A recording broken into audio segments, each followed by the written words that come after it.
සභාව කල්තබන අවස්ථාවේ ප්‍රශ්නාංක 1 ගරු ඉමතියාස් බාකීර් මැතිතුමා.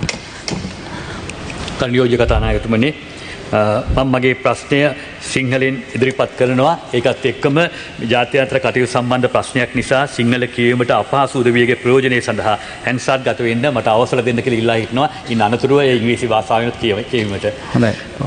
මගේ යෝජනා ප්‍රශ්නේ මෙන්න මේකයි නියෝජ්‍ය කතානායකතුමනි.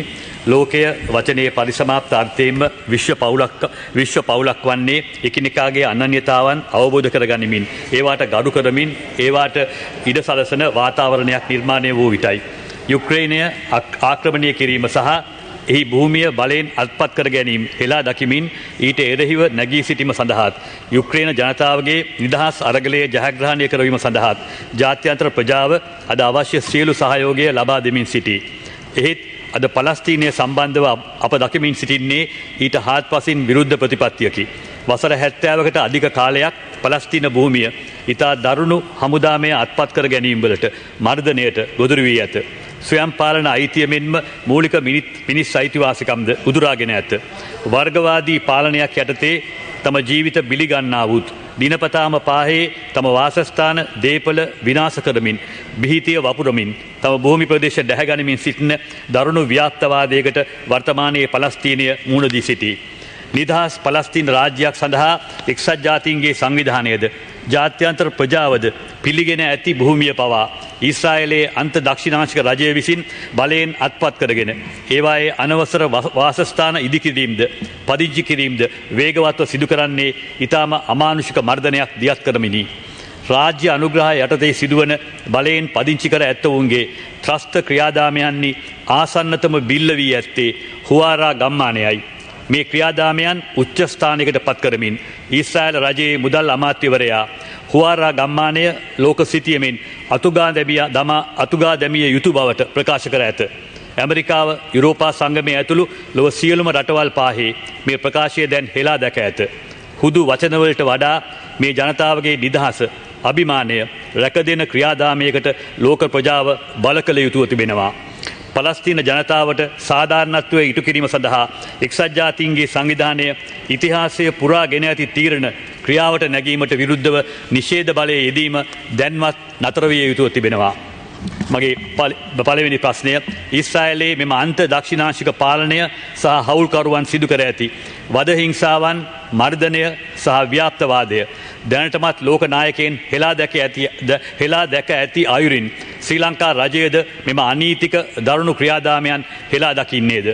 දෙවන ප්‍රශ්නය, නිදහස සහ ස්වයං පාලන අයිතිය සඳහා පලස්තීන ජනතාව කාලාන්තරයක් තිස්සේ කරමින් සිටින මේ අරගලය සඳහා වූ ශ්‍රී ලංකාවේ ඓතිහාසික කැපවීමෙන් යුතු ස්ථාවරයෙන් බැහැර නොගොස් පලස්තීන නිදහස් අරගලයේ ජයග්‍රහණය උදෙසා අවශ්‍ය සියලු සහාය තවදුරටත් උපරිමව ලබා දිය යුතු බව රජය පිළිගන්නේද? අවසරයි නියෝජ්‍ය කතානායකතුමනි, හැන්සාත් ගත කිරීම සඳහා ඉංග්‍රීසියෙන් මේ ප්‍රශ්නය කියවන්නට. The world becomes a universal family in the truest sense of the word when situations where each other's identities are understood, respected and permitted. The international community, whilst deploring the invasion and forcible occupation of Ukraine in the strongest possible terms, extends its fullest support to rise against such invasion and for the victory of the freedom struggle of the Ukrainian people. However, a diametrically opposed policy is evident today in regard to Palestine. For over a period of 70 years, the land of Palestine has been subject to barbaric military capture and suppression. People have been deprived of the right to self-rule as well as fundamental human rights. Today, Palestine is facing brutish expansionism that destroys lives, demolishes properties, spread naked terror, and forcibly occupies the land under a rule of racial bigotry. Even the land recognized by the United Nations and the international community for an independent Palestine state is being forcibly occupied by the Zionist Israeli government. The process of constructing unauthorized constructions and settlements therein by the occupier has gathered momentum which goes hand in hand with brutal suppression. The latest to fall prey to the state-sponsored terror campaign of illegal settlers is the Huara village, bringing the whole process to a culmination. The finance minister of Israel claims that Huara village should be wiped out from the world map. The United States and the European Union have condemned this statement. The global community should exert pressure rather than confining itself to mere words to uphold the freedom and dignity of Palestine people and exercising veto power against the implementation of decisions taken throughout history by the United Nations should come to an end. Number one, does the government of Sri Lanka to condemn this illegal, cruel process in the same way these tortures act, suppression, expansionism, perpetrated by the right-wing administration of Israel and its allies have been condemned by world leaders? Number two, does the government acknowledge that all the support towards the victory of the Palestine liberation struggle should be further extended to the fullest without diverting from the stand of Sri Lanka's with historical commitment for the prolonged struggle of the Palestinians for freedom and the right to autonomy?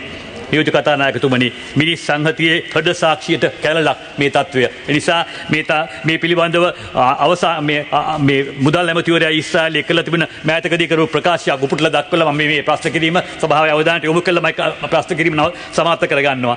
එතුමාගේ ප්‍රකාශයක් හැෂිලොක් කියන web අඩවියේ සඳහන් වෙලා තියෙනවා. මෙන්න මෙහෙම මේකෙන් එක පිටිපස්සේ තියෙන ක්‍රූර න්‍යාය පත්‍රය අපිට තේරුම් ගන්න පුළුවන්. The two-state model has led Israel to a dead end. It has brought a sense of despair of ending the conflict and turned to managing it as a cruel and eternal decree of fate. The alternative to this is a new readiness of Israeli society to win the conflict rather than merely managing it. A victory founded on the understanding that there is no room in the land of Israel for two conflicting national movements. තම කනගාටුදායක තත්වයක්. ඉතින් අපි මේ ප්‍රශ්නය මම සභාව ඉදිරියේ තබනවා.